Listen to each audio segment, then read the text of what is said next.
Ever since the UK crisis, teen Brits has been going hungry. Sometimes I have to skip some meals a day and replace it with coffee. That's a lot of money. University students have admitted to skipping meals due to the rising cost of living. Did you know there are currently millions of children in the UK going hungry right now?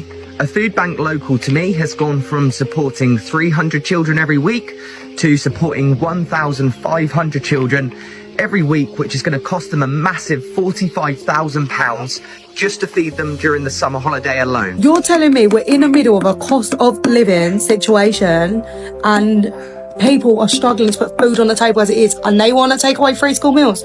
5 reasons why we won't be returning back to the UK once we've finished travelling. Number 1 is the cost of living crisis. Things are just getting way too unaffordable. You have to work every hour God sends just to afford the necessities and keep a roof over your head. There's no room for enjoyment and the costs are just going up and up and up. It's got too much. We try not to eat a lot in one day. Even though most of us are really hungry, we have to be careful with our food. You know there are currently millions of children in the UK going hungry right now.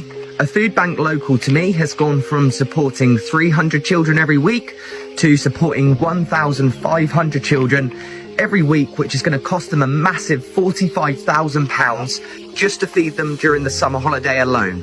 Hundreds of families outside London are sending their children to school without food. A study by the Food Foundation found that of the families that didn't have access to free meals, 16% had to send their children to school without food because they couldn't afford school meals or packed lunch. Child Poverty Action Group found that at least 900,000 children living in poverty in England do not have access to free school meals due to the threshold set by the government. The same government that get their meals for free. Make it make sense. How can Labour keep going from one extreme to another? And in one breath, they make themselves look really good to everyone by announcing that they're going to give free breakfast clubs so parents can go to work and children get that most important meal in of the day. And then yet, on a second breath, they're announcing that they're making £500 million worth of cuts in the education system, which includes free school meals for infants. Just have a listen to this. Bridget Phillipson is the school secretary, the education secretary, and she's the one who suggested cutting school spending by £500 million and ending universal free meals for infants. This is part of negotiations with the Treasury before the spending review. This would affect children in England. She's also offered to axe funding for free period products, sandwich towels, other period products for girls in schools, and for dance, music and PE schemes. Do you think... How can a woman actually sit there and make cuts to free period products? As if some young girls do not suffer enough. And also making the cuts to the free school lunches for infants, considering she will know full well that that is some children's only meal of the day. Because this government has put so many people into poverty, they can't even afford to feed some of their children.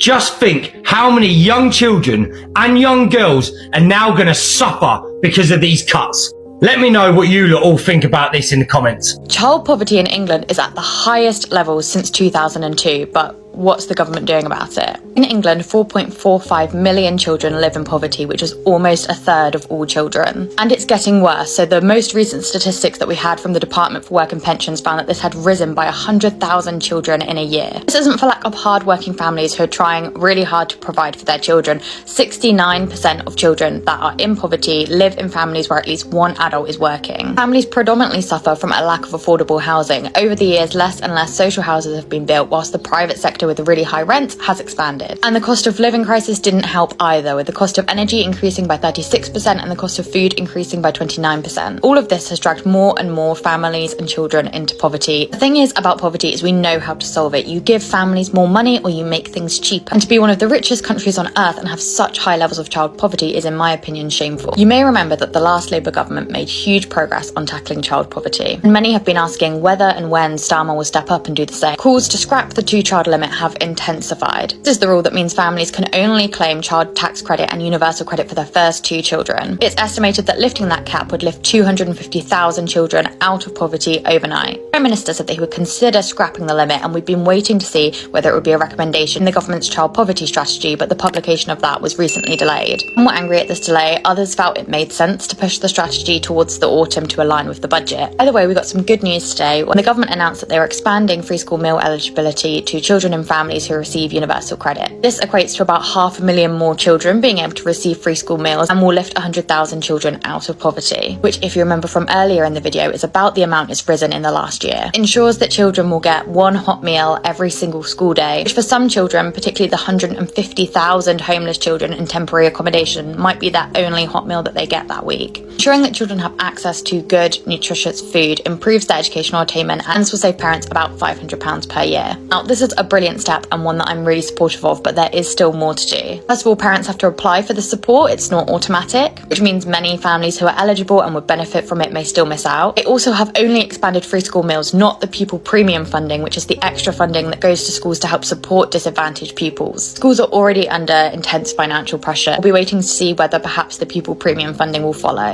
The eligibility for free school meals is still extremely low. A household income of £7,400 per year pre-tax, pre-benefit, and hasn't risen with inflation. This, along with the 2-child limit, definitely needs to be looked at if the government's serious about tackling child poverty. We'll have to wait and see if any of this ends up in the government's child poverty strategy, but until then, this is a really good step forwards that will benefit 500,000 children.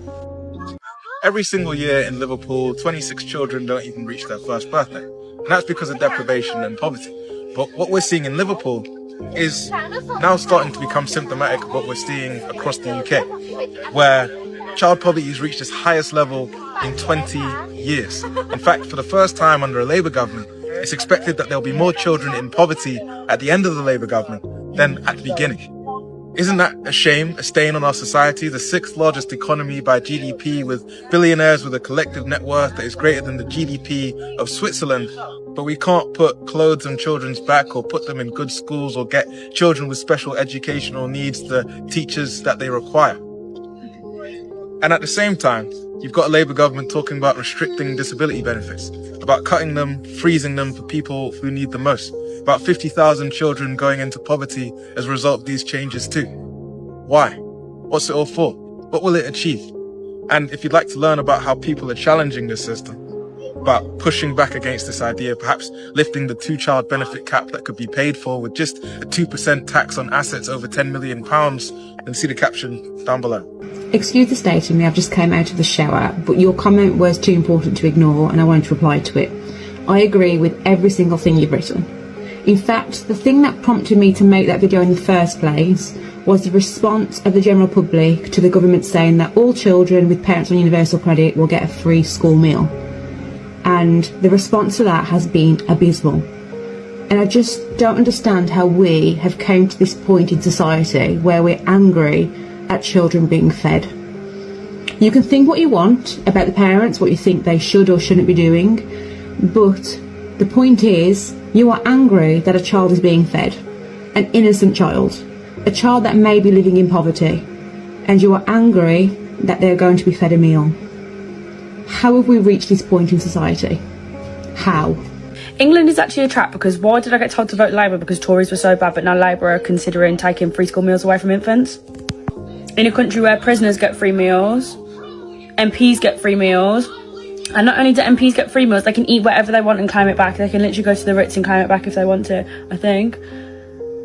But children can't get free school meals. Poor children that are forced to go to school. I don't get it. If they're forced to go to school and they're told off for not going to school, but they have to pay for meals, what happens if, you know, towards the end of a month, there's a parent who can't afford to pay for the school meal, but also if they keep their child off school, they're going to get a school fine? So it's like a lose-lose situation. If I keep my child at home to, you know, feed them whatever it is that they've got at home, you know, things that aren't able to be put in a lunchbox, then they get the fine. If they send their child to school with no meal, they'll end up getting into debt. Like, you shouldn't be in debt to the school that your child is forced to go to because you have to go to school in England.